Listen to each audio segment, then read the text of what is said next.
Good evening, ladies and gentlemen. It is Thursday night, January 2nd, 2020, and the San Jose Sharks win in Pittsburgh 3-2 in overtime. Welcome to Teal Town After Dark. This is your live interactive Sharks post-game. We do this a favor. Hit us up in the chat on our page or the app. Of course, follow us on the social at Teal Town USA, whether it's Twitter, Instagram, YouTube, Facebook, SoundCloud, Reddit, and there we go. And of course, hit us up on tealtownusa.com. And with that, good evening, everyone. Alongside yours truly, I am with AJ Strong. AJ, how it is? Yeah, how it is. Sure. I'm sorry. I'm not going to get too up, winning in overtime when you had a lead twice and you end up beating a team in overtime that is right now having massive injury issues. So I can't get too crazy. Right. Their all-star Jake Gensel out for the season. Sidney Crosby out for his 23rd game of the season. Granted, well, dude, and Jake is like their goal and points leader right now. Yeah. To see him go out, oof. And that was a rough hit that he took against Ottawa. So there's that. But all that being said, when most of them were healthy, this was the best team in December. This is one of the better home teams in the NHL. So you get that. The Sharks, however, coming off probably one of their worst losses of the season, if not the worst, losing in a shutout to the worst team in hockey, Pittsburgh, or to Detroit, 2-0 on New Year's Eve. I don't know what it is about New Year's Eve games, but the Sharks are just not up for it. They suck. But let's get at it. They look like they were engaged in this game, which I don't think we saw in Detroit. But 2:48 in, Hurdle tips in a Brent Burns shot.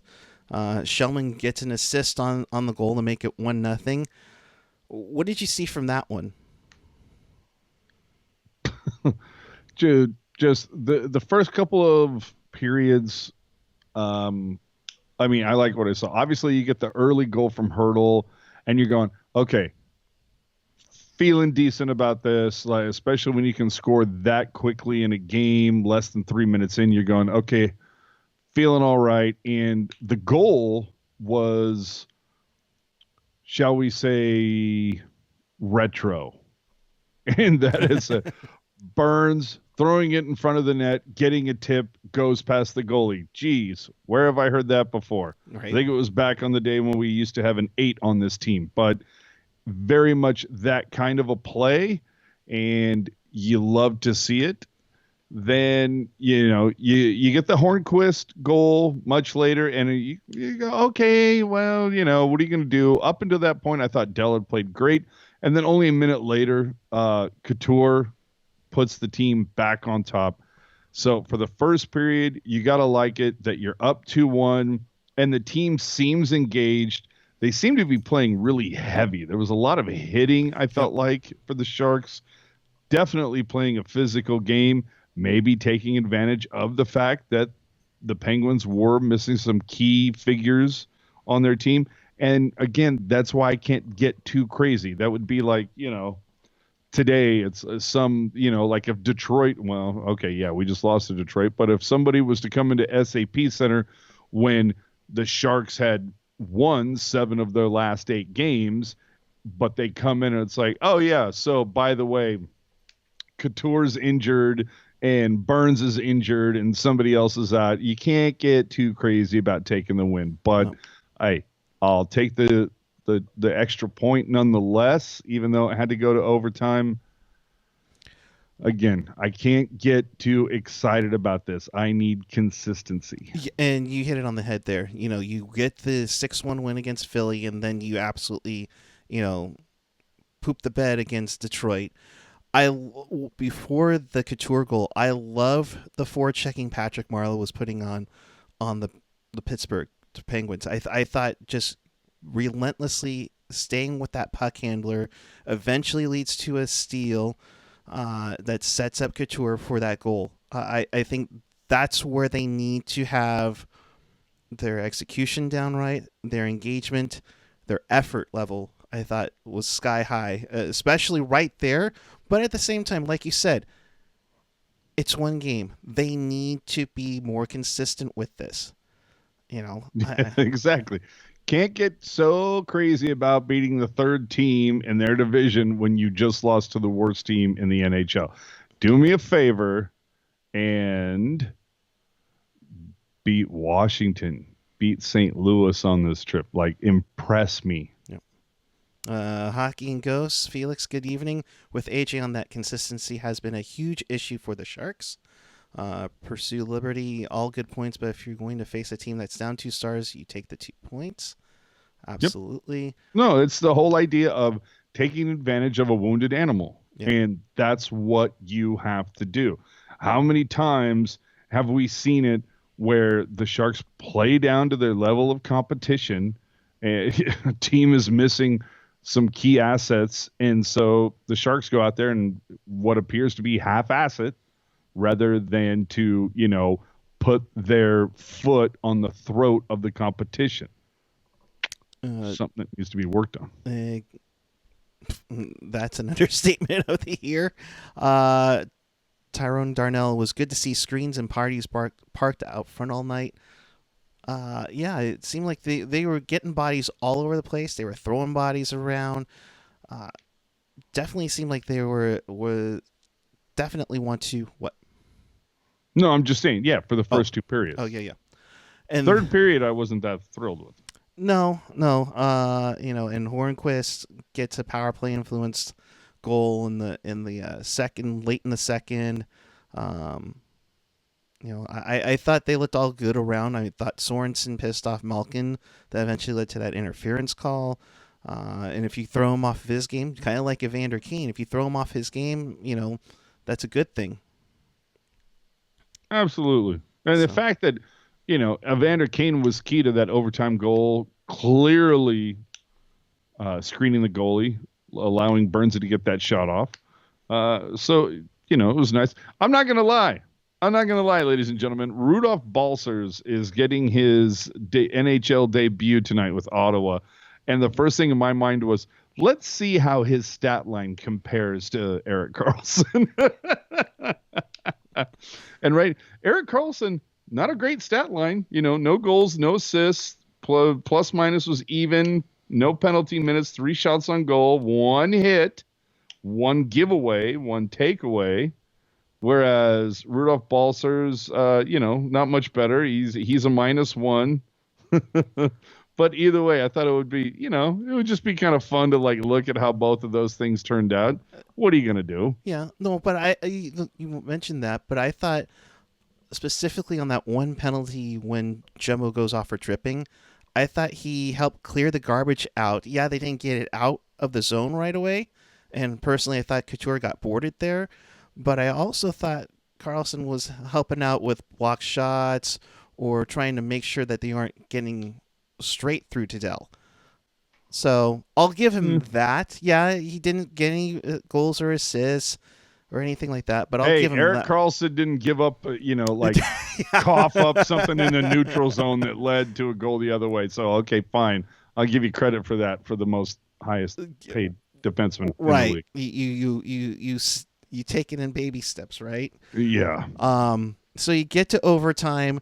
Couture gets set up by Karlsson for a nice breakdown, but of course Letang goes off for tripping, which I'm like, wow, that's It was kind of an oddly officiated game tonight, right? And then both sides had shit let go, but then both sides both caught a ticky-tacky call. So yeah, interesting. I mean, I don't have a huge problem with the way things were officiated. Like I said, I think it kind of went both ways, where a couple ticky-tacks were called and then some bigger things weren't called. I know there were some trips tonight on the Sharks that weren't called. I know Erik Karlsson got real pissed off about being tripped and that not getting called. So too bad there wasn't a mic on him. Right? You have been kidding me. But yeah. Either way. But where's my little sheet? Here's my little sheet. So of course, the big thing is that everybody can hang their hat on is holy crap.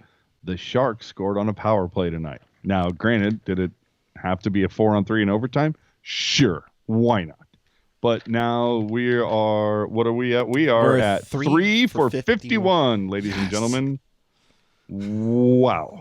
Okay. So, Did you? and then go ahead. I was gonna say, I'm sorry to bug you, but did you see Couture kind of get on Burnsy there beforehand when Couture took that one-timer shot? No, I didn't catch.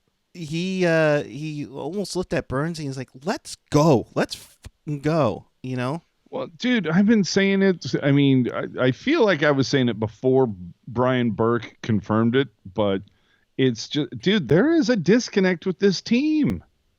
There just is.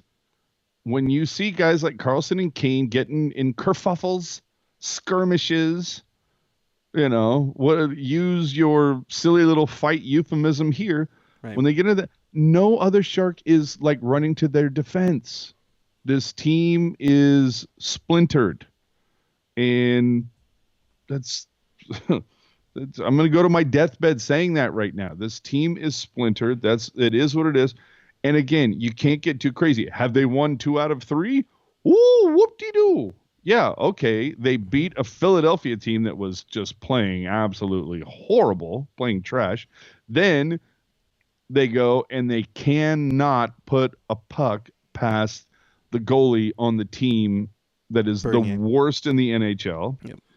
And then, okay, tonight they pissed away a lead twice. They were able to finish it in overtime, and that's great. But let's see what you do against a recently fined John Tortora club, which is always fun to play against. Yeah. And then the best team in the league, Washington. And, both of those games are at like the butt crack of dawn. So that's always fun. 10 a.m. Saturday and Sunday. Or one's 9:30. 9:30, yes. Yeah, excuse me. One's at 9:30, another one's at 10. And then you got to finish up against the, the champs. Yep. And hopefully on Tuesday we'll be talking to our boys from Let's Go Blues. But yeah, it's not going to be a fun time. But look, you're 1-1 so far on this trip. If you can go 3-2, I take it as a victory. Yeah. I'll be honest. When they started this, I'm like, Jesus, if they take 3 points out of this 5-game road trip, I will be amazed. And it's scary to see that happen. Tyrone, we have a 50% power play this decade, AJ. Wait to be optimistic. Christ. Oh. Yeah, which is just what I asked for. That's what I asked Santa for. Brownie was talking about in Twitter mission about being more volatile, and we saw that in the first 2 periods. Do you think they need to be a little more physical as opposed to being speedy, or does it have to be hybrid? No, if it gets them engaged, then fine. If that's what it's going to take for these guys to like get their head in the game early, then yeah, go out, throw the body. Play clean, but throw the body. Play heavy. I don't have any problem with that. The problem I have with that strategy overall, though, is that this is not we're not in 2012. We're not trying to beat the LA Kings. Right. You saw heavier hockey at the beginning of the last decade. And I say last decade because New Year's 2 days ago. But anyway, this is not your father's NHL. This is a speedy team. We should have learned this in 2016 when we played the Penguins in the final. Right. It was about speed. So yeah, it's nice to have 1, maybe 2 guys that can go out there and lay some hits when you need to, especially on the back end, or at least have a physical presence at forward and a physical presence on the blue line. But I mean, just go out there and play hard and heavy hockey. But the thing is, the Sharks, who do they have that can do that? Burns, Dylan, Kane, maybe Timo Meier. And again, Timo Meier tonight, dude, like you were all about it against Philly. Last 2 games has not been great. Dude, when the announcers are calling you out, just saying. Yeah. And that's the big point there, is that You're engaged one game. You're really engaged after getting a message sent literally to you the night before. You get a And hat then trick, someone sends you your bank statement, and then you went, "Oh yeah, what do I have to be worried about?" and that's the problem maybe with this club is that there's too many banking in their cash, except for Kevin because he only took $1 million. I mean, and how's that working out? not really well. He took a chance on himself, and it's not going too well. But then again, you could say that with the majority of this club. So, I like that Laurel makes a good point. Was this a trap game for the Pens? Yeah. They probably Something to say because they won 7 of their last 8. They'd been on a pretty decent roll, again without Sidney Crosby, without a couple key components, and they also have a little bit of a goalie controversy happening there. Yep. Who do you start? I think we saw that early in the chat. Who do you start on? Danny, Nicky. Who's going to start majority of the road trip for the Sharks? Yeah. In goal? Yeah. Do you go back to Dell on Saturday? I mean, you're going to probably get both of them on the weekend. Well, see, but here's the really odd thing. We've had tonight is the 5th game.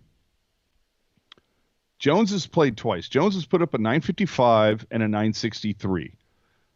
The 2 games prior to tonight, Dell put up a .919 and a .921. And then tonight, Dell puts up a .947.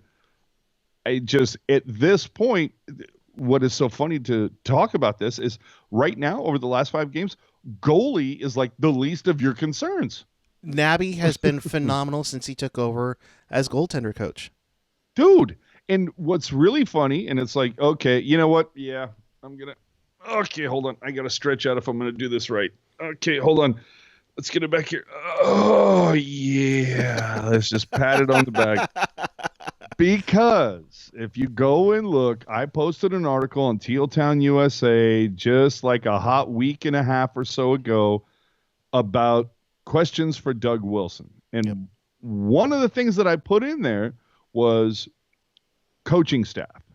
And I drew out the lines where I said, look, we saw when PDB and company were fired, they brought up Roy Sommer and Mike Ricci and Evgeny Nabokov and moved Boogie over to be the head coach. And I wrote in there, I said, look, come October, I honestly don't expect it. I don't expect this bench. I expect that Doug Wilson's going to find a different head coach. I think Boogie is a nice fit, an easy fit, a guy you already had who knows the system you could slide over. And let's be honest, they were trying to put a Band-Aid on a mortal wound. This team was already like not doing well. And Doug Wilson fired the only bullet that he had in his gun, and that was getting rid of the coaching staff. So it's easy to slide Boogie over since he had just done 2 years with Florida. But the point was, I said, Roy Sommer, Mike Ricci, those guys are going to be back with the Kuhre next year. The one guy I think is going to stick, though, is Nabby. I think he will be with the Sharks next season. And again, if these last 5 games are any indication, I feel like that was a good take. I don't know if Nabby is bringing a little bit of that Strelo magic to sprinkle on the crease, but so far you have to say in 5 games, the goaltending has been much better. You look at the Detroit game. Hey, yeah. Jones put up what, like a 963 or something like that. Mm-hmm. It wasn't Jones's fault that the guys in front of him could not put a puck in the net of the opposing team, who are the worst team in the league. That's not on Jones. Can't blame that shit on Jones. No. So that's what I'm saying. Right now, I don't know. I don't have a problem going back to Jones. Either way, it's going to be a ping pong because it's back to back early morning. Yeah, and that's tough because they're already out of their mindset and their routine from the West Coast. Now you're going to play at 9:30, 10 o'clock in the morning. At this point, they might just like get a phone call like from room service in the morning. So would you like orange juice or and by the way, you're starting today. Like I don't even know how they're going to be notified this weekend, but should be fun. Yeah, it should be a good one, and I'm with you on Nabby all the way, which begs the question between it wouldn't it be a great conversation to see recorded between Nabby and Hurdle. Oh, Jesus Christ. And like some sign language person just losing their mind. Like you need to be like They'll be like, Italian "What?" on steroids to be able to talk that much with your hands. Yeah, for sure. You were talking about And it, I and Nabby say said this that's as an Italian, with Italian heritage. Okay, so don't jump into my timeline saying AJ is disparaging Italians. Believe me, I know how to talk with my hands. Just saying. right.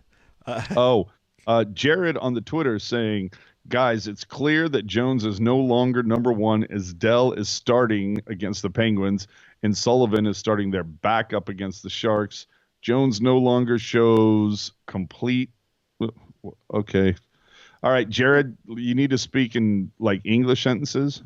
Jones no longer shows, I guess, the necessary compete to secure his net and his.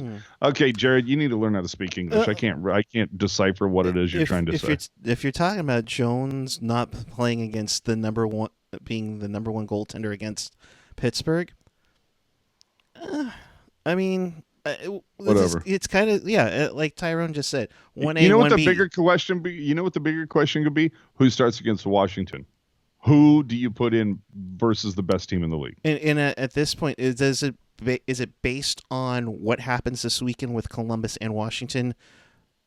Maybe the goaltender that does better gets St. Louis. And at this point, why not? Yeah. I mean, if they want to keep going back and forth, trying to get one or the other to push each other, I have no problem with that. Absolutely. But again, like I'm saying, the last 5 games, both of these guys have not done worse than a 919. Keep that up and put the focus where it needs to be, which is on the defense in front of you and then the forward group in front of them. That's and dare I say the P word, but if they do make it, at least they will they won't be tired, and both of them you're not going to have like Archer's Urbe back in 94 play 78 games in the regular season and then having to play a boatload of playoff games at this rate, the rate that they're going. Both of them should be relatively fresh for the later stretch. You would think, but you say later stretch. That's why I said later stretch. Makes me giggle when you say later stretch. So the Sharks this is the beginning. This is game 1 of 41 on the second half. Let's see what these guys can do. Now, over the next 10 games, can they go 7-3 and slowly climb that mountain and give a little bit of confidence to Brendan Dillon hey, maybe by Labor Day I'm not, or by leap year I'm not playing in a different sweater. Right. It sure remains to be seen. By the way, hi Kayla behind there, Laurel. Yep. If you're watching, there you go. And that's my pussy. And Felix. And Felix in the chat with the ultimate hockey cliche. Let's take it one game at a time, boys. So let's go into Columbus and have a good time. If I'm the Sharks, honestly, I'm walking every time I skate by the Columbus bench. I'm like looking at my wrist. I'm going, how's the clock look to you, John? Timekeeper's doing okay, Torts? You doing all right? Hey, Nyquist, how you feeling over there? Are you doing okay? Oh, dude, if I'm Sorensen, I'm taking like some teal tape and putting a K on the back of my jersey so it just says 20K. Like, enjoy. Yeah, put a little S with a line through it on one side and a little K on the other. It's like, yeah, 20K. That's what it cost you, buddy. What do you think of Bubba's comment? The All-Star break is our deadline to decide to sell or not. I would absolutely agree with that. Absolutely. I think I said that a game or two ago, or a show or two ago, or whatever. No, that's what I was focused in on. It's the All-Star break, and honestly, dude, like, okay, fine, maybe I'm a bit of an a-hole, which most people will tell you I am, but dude, I'm so upset. Dude, like, if I'm Couture, I would have been like so embarrassed. It'd be like, yeah, I don't even want to go to the All-Star game. I don't care that I've been named. Like, that's how like, my team needs to practice. You know, we got more important things to do than for me to fly to St. Louis for a day or two. And with that, if you want to vote Tomas Hertl to get into the There you All-Star go. game, he is a finalist for the NHL's Last Man in Voting. Oh, love your segues. Visit NHL.com/vote to get Hertl's first All-Star appearance. Which begs me the question, since I haven't been on with you in a bit, would you like Hertl to go? No. No? Would you? Nope. If Logan were to decline, would you be okay with him going? Oh, if Logan, and Hertl goes and said, no. I don't want any Shark to go at this point, to be quite honest with you. I want them all to bag out and just go, no, we're not good enough. Like, recognize. Now, I know that they won't and everything, but it would be a huge act of attrition. It would be a tacit admission of, we are not good enough. We have not been good enough. We have failed spectacularly in comparison to the expectations. So, no St. Louis for you. So you were, I assume that you agree with what Tyler Bertuzzi was saying in Detroit, saying, yeah, what did you say? If there wasn't a representative required on each team, I wouldn't be going. Or in the case of Dylan Larkin, who literally said to the media to say to the fans, please don't vote me in. Fuck it, send Nason.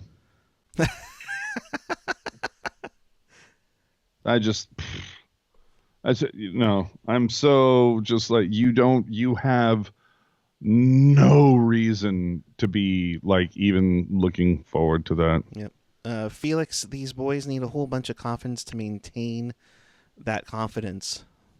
Well, it's also getting back to this All-Star thing. It also drives home the fact that, look, the Sharks, based on their location and everything, they're one of the teams that gets, some of the least amount of practice. PDB lamented that many times during his tenure. For sure. And you look at it, what was it, yesterday or today? It's been a couple times over the last couple of weeks where you see the Sharks tweet out that, oh, today is optional skate. And I'm like, how? Right. How is this an optional skate? Like, this should be flat out mandatory, and a couple of you guys should be thanking your lucky stars you're not getting bag skated. That's the part that gets me the wrong way. Like, there's guys like Thornton and Marlowe that it's like, yeah, you guys have paid your dues, and I get it. Spa day for you, no problem. But LeBanc and Meyer, and Sorensen, no, there's a couple guys that need to get bag skated. Maybe Kane, although Kane looked like he showed some a little more engagement tonight. A little bit. And like I said, the fact that he screened the Pittsburgh goalie in order for Burns to score in overtime, that was nice move, nice play. Like the way all of that developed. I like Shimmick's game tonight. He takes what looked to be a bad shot early, and then, but he's also laying the body, came back really quick after that. Mm-hmm. You gotta appreciate that. I mean, that guy's been through, just all the stuff that he's been through after the injury last season to come back. Loves me some Shimmick. There's a couple guys that, Ferraro, I thought played decent, but I was like, man, this is one of the, I just remember like getting in it halfway through the third going, you know what? Haven't really thought about Ferraro too much tonight, which made me a little like, well, you know what though? It's kind of like the Vlasic effect a little bit with him. Well, you know what though? The kid, it's one of those things. If you're saying his name for the most part this season, it's usually because you're going best defenseman I've seen out there all night, like most consistent. And when you don't say his name, you're kind of like shocked, like, wow, I'm surprised I haven't seen more from. I mean, like he's building the expectations from people, which I absolutely love. Um, let's see what else I'm looking here on the numbers. Shellman, I think was fine. He needs to work on his faceoff percentage a little bit, but other than that, I thought the fourth line was fine. You know what sticks in my craw a little bit is the fact that they dumped Suomela tonight to bring back Melker. Now, I'm a Melker fan. I like what he does on the PK. He's very defensively responsible, but I felt like Suomela has earned some time. I thought he was one of the better forwards versus Detroit. And my whole thing is like, you're talking about sending messages or whatever. Maybe you scratch LeBanc or Sorensen tonight to insert Suomela. At this rate, that might be coming. And there's already starting to be some rampant rumors about maybe Melker gets moved. It would be nice for a team that is going to be for sure in a playoff spot to go somewhere. But like Rob Iman's saying, Suomela should replace Sorensen tonight. And honestly, that's what I'm saying. Why not send that message? Absolutely. What's it going to kill you? You're not going to like scratch Evander Kane. I mean, that'd be crazy. So, all right. Well, but I wouldn't mind seeing Kane get his ass stapled to the bench for half a period, like LeBanc and Meyer have. Yeah. No, I completely agree with you on that. I think a lot of these top six or middle six guys need to get their crap together if they're going to be successful down the stretch. Yeah. So. And hey, you know what? It's fun to see first game of 2020 and both of the old guys pick up an assist tonight. Yep. And Joe Thornton has 7th all-time in assists by himself. F you, Adam Oates. Yeah, that's a disgrace to your career. Yeah. Douchebag. Yeah. You know what I bet Thornton is doing now that he passed you? I bet you he's got it out and he's stroking it. Just saying, Jumbo. Oh, man. Jumbo, please get 4 goals in a game before your career's over. Even if you get moved somewhere else, please just get 4 goals in a game. Dude, he just needs to announce it. Who are we playing at the end of the year? Is it like Anaheim? Dallas and Anaheim. Yeah. So I think the final game is against Anaheim.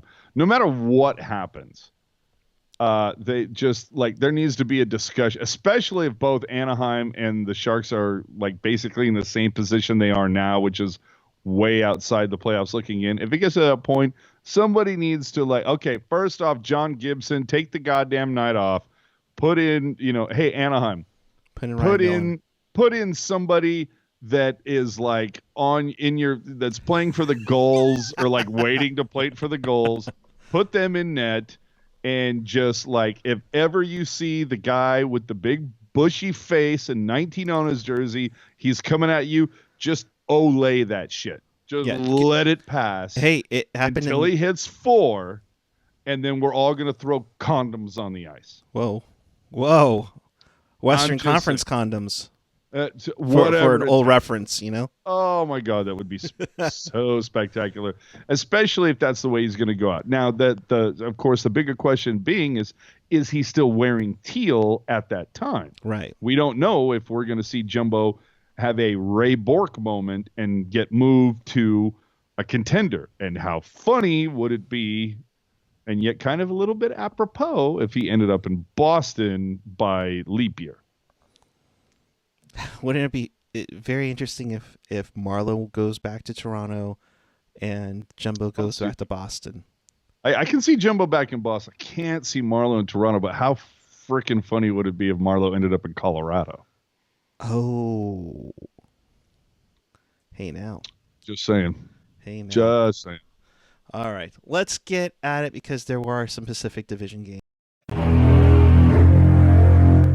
Have the goddamn common courtesy to give him a reach around.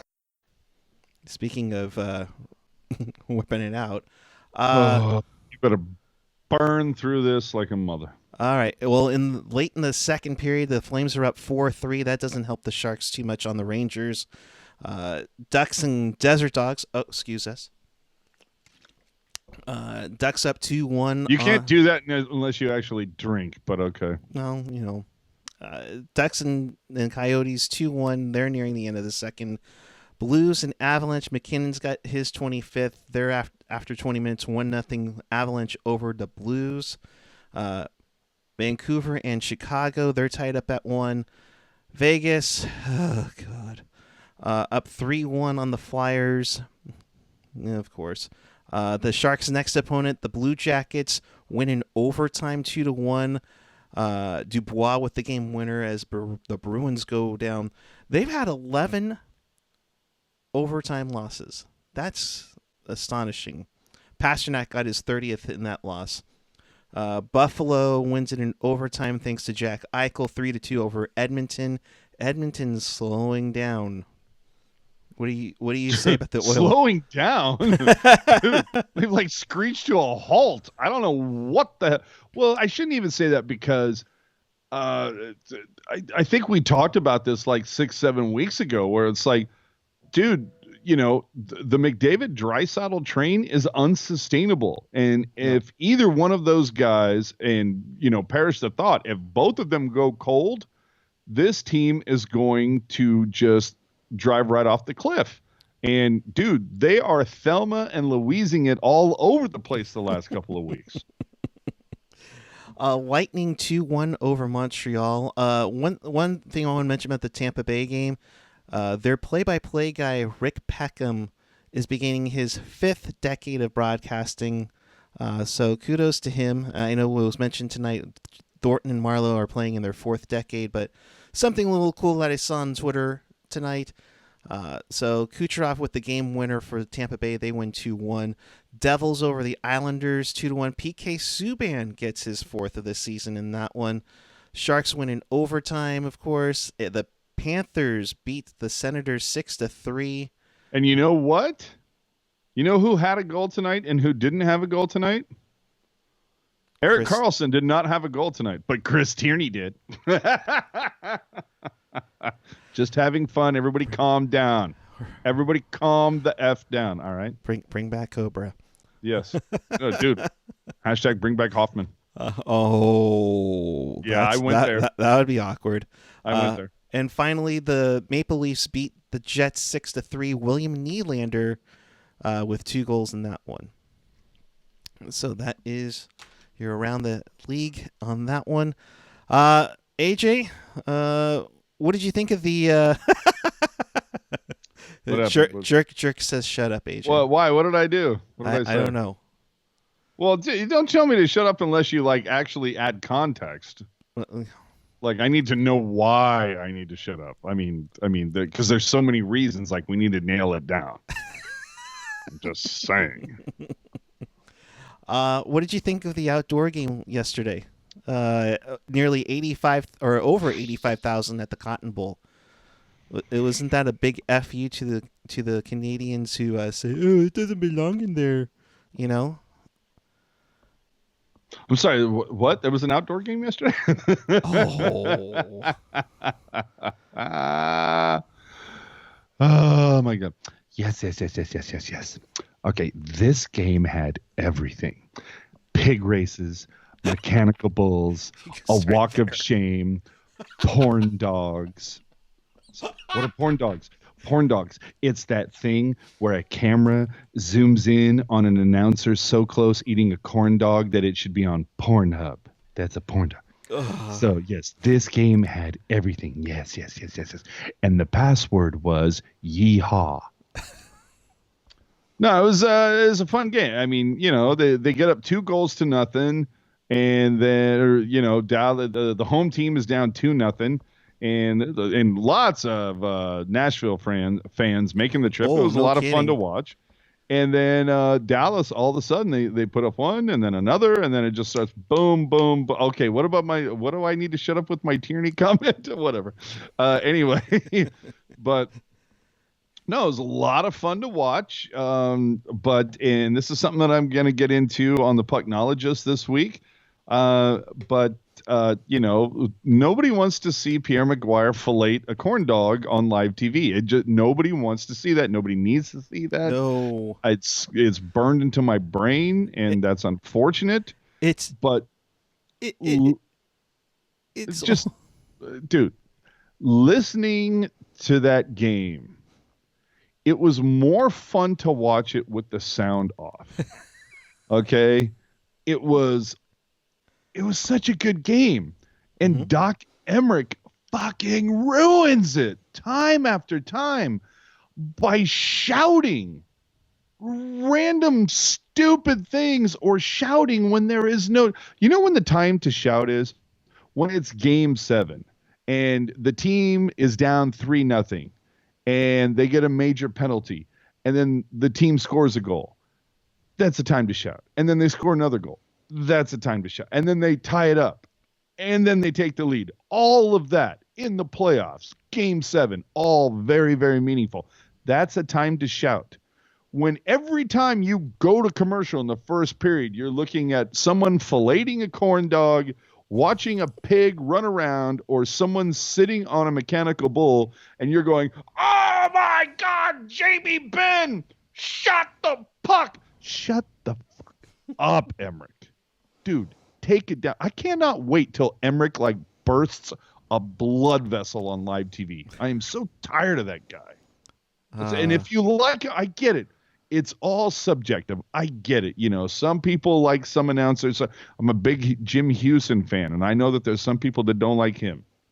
But I like him because there's a Gen X, not a Jim Houston fan. Really? I loves me some Jim Houston. I think he calls a very even, smooth call. He doesn't lose his shit anytime the puck gets within 40 feet of the net. He's very calm. He's very unbiased. He's very one-sided. But dear God, Doc Emmerich, choke on a corn dog, my friend. No. Oh, I hate that. Pierre did that for you yesterday. And it's almost at the point where he's just making fun of himself. I mean, honestly. Oh, the fact that everybody hates him. Yes. No. That Pierre did that. Come on. I think he's doing that intentionally now. But dude, I just it's honestly okay. Watch all the memes that happen after everybody sees me, sucking on this ridiculously long corn dog that looks like, that somebody had I don't know. Like, I'm not even going to go there, but I'm just saying, that here's a corn dog that would make Ron Jeremy jealous. Let me suck on this for a hot second. On national TV. It's like, you're just begging to be memed. And with that, looking forward to the Alameda County Fairgrounds in Pleasanton this June and July. Dude, my whole thing is, if you're going to suck on a massive corn dog, make sure a camera's not in your face. I don't think this is a hard concept to grasp. Well, I really don't. I can't see that happening next year when they go to Minnesota. What do you think of that pick? I got no problem with it, but you know what worries me about the Minnesota? First off, I don't think the weather's going to be near as nice as it was in Dallas. Ew. But the Minnesota thing, no, I have no problem with the pick. I think that's a great pick. This is what I've really liked is that, holy shit, we're going to go 2 years in a row in a Winter Classic and not involve Chicago? Oh. What, is the NHL aware of this? No. That blows me away. No. Although the opponent of the Minnesota game has not yet been announced, so we have to hedge our bets. Well, you heard that it's TBA. Yeah, Blackhawks exactly. Announced. Oh, bullshit. But no, and that's the whole thing is I think the game between Dallas and Nashville proves that you don't need to have the goddamn Blackhawks involved in every other game that's played outdoors. Mm-hmm. The thing that I would really love to see, just based on geography, Winnipeg versus Minnesota. Yes. Is that what I think is going to happen? No. I think that would be fantastic for the geography of everything involved, U.S. and Canada. I think that would be fantastic. What do I think it's going to be? I think it's going to be Minnesota and St. Louis, which is not horrible. Not horrible by any stretch. Mm-mm. Winnipeg would be the better opponent. Yeah, Jerk's saying his sources said Chicago, Winnipeg, St. Louis, or Colorado.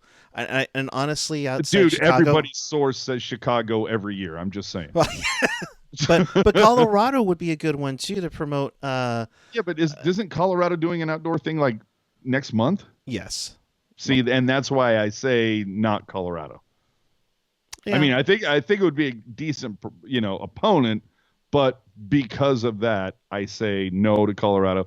I think St. Louis is an obvious one to go with, but you can't. It's like St. Louis is already getting the. It's like you have to put it together. If St. Louis gets it, that's a great 3-year stretch where it's like, Christ Almighty. You win the cup last year, you get the All-Star game this year, and then next year you're involved in an All-Star game or an outdoor game. That's a hell of a run. And even before then, they had their own Winter Classic against Chicago a couple years ago too. Well, I'm sorry, against who? That Chicago team. Yeah, exactly. F Chicago. Right. PT 1680. Long-term Seattle versus Vancouver would be amazing. I like that at the home of the Seahawks. I think an outdoor game. Yeah, that'll be cute once. Right, once, but I would think that they would be built off. Oh, the 12s, Have you the 12s? So, that exactly. But Rob Iman saying a Winter Classic at MetLife Stadium for the Rangers. I think they see, I don't want to see games that are that geographically close. Like, I don't see the Islanders play the Rangers. I don't want to see the Rangers or the Islanders play the Devils. Like, those are too close. And even Seattle versus Vancouver, I think, is a scotch too close for me. But like Winnipeg, Minnesota, I think that hits the sweet spot right there. I mean, if you're going to do Chicago yet again, Chicago, St. Louis is not a bad option. I would hate to see Tampa versus Florida. Who the hell's waking up for that? But, dude, this Nashville-Dallas game, that was just a great game. To me, it's like, you know what? You really want to prove a point, NHL? Let's go out on a limb. Do a stadium game in 2 years, Arizona at Vegas. And that's what Jerk was just saying. In 2016, I said stadium series will be Vegas, Arizona. Run me my money. Yeah. There you go. Yeah, Arizona. But the whole thing is, by the time Vegas gets that outdoor game, will it be the Arizona Coyotes or will it be the Houston something or others? Or, here's the thing that'll friggin' bake your noodle.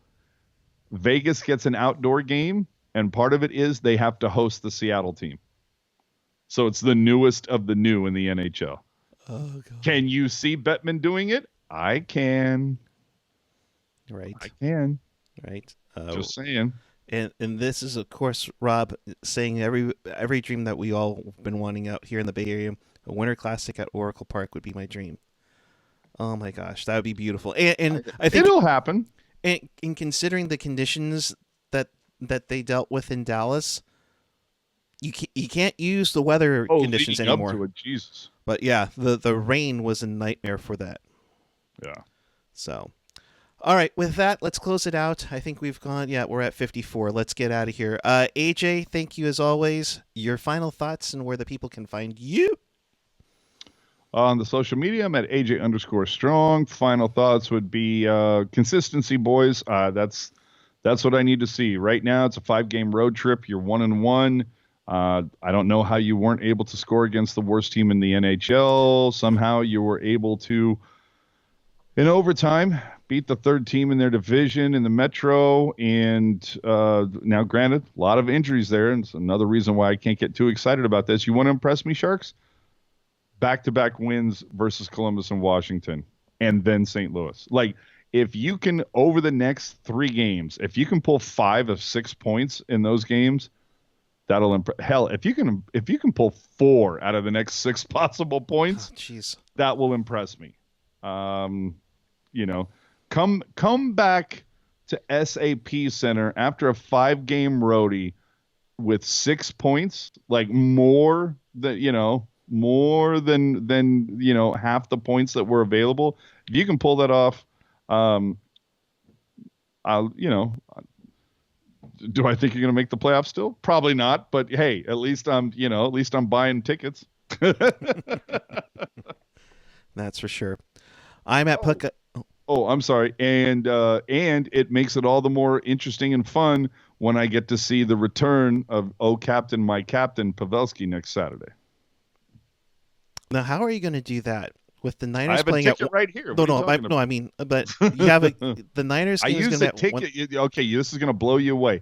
I go to the front door and I show them a ticket and they let me in. That's how I'm going to do it. It's amazing. I know. I walked it's right into that one, didn't I? Staggering. But anyway, what's your problem? No, When do the Niners play? Like 4:00? 1:30.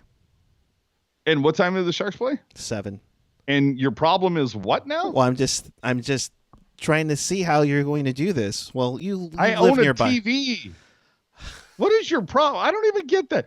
Dude, the Niner game's going to be over at like 4:30 at the latest, which means that's just about the time to leave to go to the tank. How is this a problem? I guess what I'm trying to say is one, traffic's going to be a bitch down there, and two, I could For me, but all right. well, good for you. You live nearby, but I mean, Well, the other thing being is that I live between Levi's and SAP, so not a problem. but to me, I wouldn't be surprised if there's a lot more tickets available now that the Niners are going to be playing the same time. Yes, you can do both. Oh man. How jacked up is that going to be if there's like empty seats for Pavelski's return? That's jacked. Right. And isn't there a giveaway too? Isn't that It's like a jersey. open water? Yeah, open water jersey giveaway. Tickets at Interesting. sjsharks.com.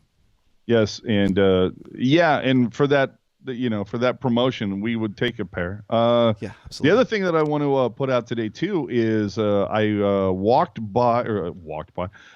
into the Sharks Pro Shop, the team shop at Solar for America Ice. If you're interested, if you're in the area and you really like some merch that has the old school Sharks crest on it, you might want to run by there before they sell out. But they had a decent amount. We're talking backpacks and hoodies and, like Hats. climate tees, hats, some nice amount of swag there that had the old school logo. Is that an indicator of what's to come? We're not sure. Well, it remains to be seen. But hey, hashtag no free ads. Jonathan Becker, if you're watching, call us. I'm at PuckGuy14 on the Twitter and the Instagram. We will be back with you Saturday afternoon following Sharks and the Neon Buggers, otherwise known as the Columbus Blue Jackets. And we appreciate you always. In case you missed anything or want to watch this again, check us out on tealtownusa.com or your favorite podcatcher apps or more, whether it's Apple Podcasts, Google Podcasts, you know them all. They're right there for you. So thank you for watching. We appreciate your time. Hit the subscribe button, hit up on the social media. And until then, keep it real, keep it teal, keep it real teal. Have a great night, everyone. We'll see you on Discord.